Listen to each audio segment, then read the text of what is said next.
Lockdown से पहले गीता के घर का नजारा कुछ ऐसा था कि रोहन ऑफिस जाता था और शिविन स्कूल। जिनके घर से जाने के बाद गीता काम खत्म करके बाकी समय आराम करती थी। लेकिन लॉकडाउन के बाद ऑफिस और स्कूल घर में ही खुल गए और इससे गीता का हाल वो तो आपको देखने में ही मजा आएगा। शिविन, ओ शिविन, महाराज उठने के लिए क्या 21 तोपों की सलामी लेंगे? अरे बिस्तर से बाहर निकल, ऑनलाइन क्लास स्टार्ट होने वाली है। अरे तुम भी हद करती हो, स्पीकर की तरह चिल्लाने की क्या जरूरत है? दिख नहीं रहा मेरी कॉन्फ्रेंस चल रही है। अब कैमरा और स्पीकर ऑन कर रहा हूं, मुझे कोई शोर नहीं चाहिए। इस पर जैसे ही रोहन लैपटॉप का कैमरा और स्पीकर ऑन करता है तभी कुकर की सीटी बजती है। करा लो अब इसे चुप। लॉकडाउन नहीं हुआ, मेरी मौत का फरमान जारी हो गया। दोनों बाप बेटे ने नाक में दम किया हुआ है। ऐसा बोलकर गीता वहां से शिविन के कमरे में पहुंच जाती है, जहां शिविन अभी भी सो रहा होता है। ओ आलसी, अब अगर 5 मिनट में नहीं उठाना तो आज तेरा गेम और यूट्यूब कैंसिल। माँ की बात सुनकर शिविन बिना 1 मिनट गंवाए उठ खड़ा होता है। उठ गया, अभी नहाकर भी आता हूँ। ये नाटक कहीं और, मुंह पर गीला कपड़ा मार और पढ़ने बैठ। शिविन की ऑनलाइन क्लास स्टार्ट हो जाती है, जिस पर गीता उसे वहां बिठाकर रसोई में चली जाती है। थोड़ी देर में उसे कमरे से कुछ आवाज सुनाई देती है, जिसे सुनकर वो कमरे में वापस आती है।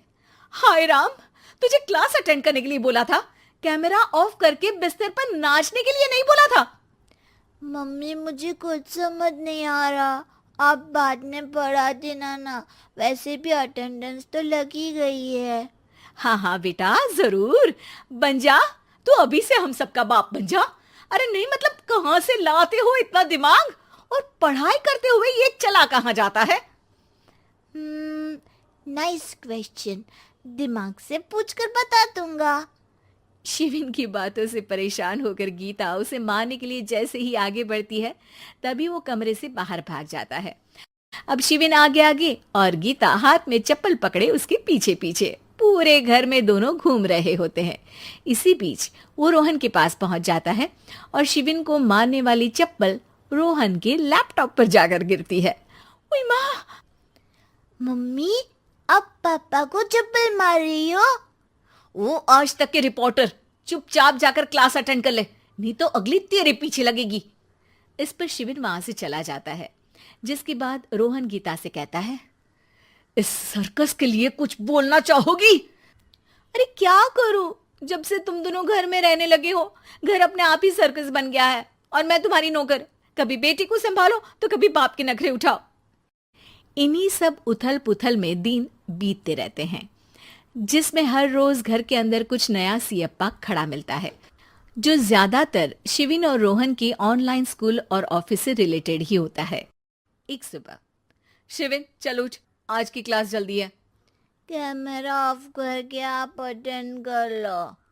अरे ऐसे छित्तर पड़ेंगे, दादी नानी सब एक साथ याद आ जाएंगी। गीता की लाख मशक्कतों के बाद क्लास तो खत्म हो जाती है, लेकिन उसके बाद शिविन फोन इस्तेमाल करते हुए इंस्टाग्राम रील बनाने लगता है। रसोड़े में कौन था? तुम थी, मैं थी, कौन था? कौन था? हाँ, मैं गरीब हूँ, मैं गरीब हूँ। अरे ओ गरीब के बेटे, आजा, मैं बनाती हूँ तुझे गरीब। मैं बताती हूँ रसोड़े में कौन था। पढ़ाई करने बोलो तो इनकी माँ मर जाती है, और ये पागलपंतियां जितनी मर्जी करा लो। गीता शिविन को डांट रही होती है, तभी रोहन बीच में बोल पड़ता है। अरे बच्चा ही तो है, इतना गुस्सा क्यों कर रही हो? बेटे का साथ देने की इसी एक कोशिश में अब शिविन के साथ साथ रोहन भी गीता के गुस्से की सूली पर चढ़ जाता है। अगर बेटे पर इतना ही प्यार आ रहा है तो इसे क्लास अटेंड क्यों नहीं कराते, इसका होमवर्क क्यों नहीं कराते?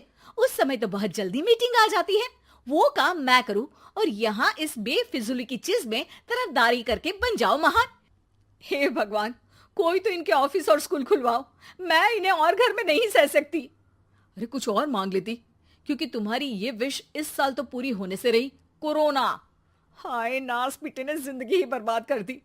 खाए कोई पचाए कोई, कल मुझे चुन चुन कर सबको मेरी बद्दुआ लगेगी। उन्होंने दुनिया का और इन बाप बेटे दोनों ने मेरा जीना मुश्किल कर दिया। गीता वहां से चली जाती है, जिसके बाद रोहन शिविन से कहता है, अरे तुम्हारी मम्मी इतनी भड़की हुई क्यों है? आपकी वजह से पूरा समय घर में रहते हो और उस पर कोई काम कराने की जगह बस ऑर्डर देते रहते हो। अच्छा बेटे, सारा इल्जाम मुझ पर? पूरा दिन तो वो तुम पर ही चिल्लाती है। हाँ, मतलब दोनों का 50-50 है, कुछ करना पड़ेगा। वो कहते ना, make the best out of worst. I have an idea. वैसे तुम्हारी माँ सही कहती है, बहुत जुबान चलाने लगे हो, कम बोला करो। अगली सुबह रोहन और शिवेन अपनी गलती को सुधारने के लिए गीता के उठने से पहले घर का आधा काम खत्म कर देते हैं, जिसे देखकर गीता खुश हो जाती है और फिर बाकी बचा काम वो तीनों मिलकर पूरा कर लेते हैं। जिसके बाद अब वो सब मिल बांट कर हर काम में एक दूसरे की मदद करते हुए लॉकडाउन का मजा लेने लगते हैं।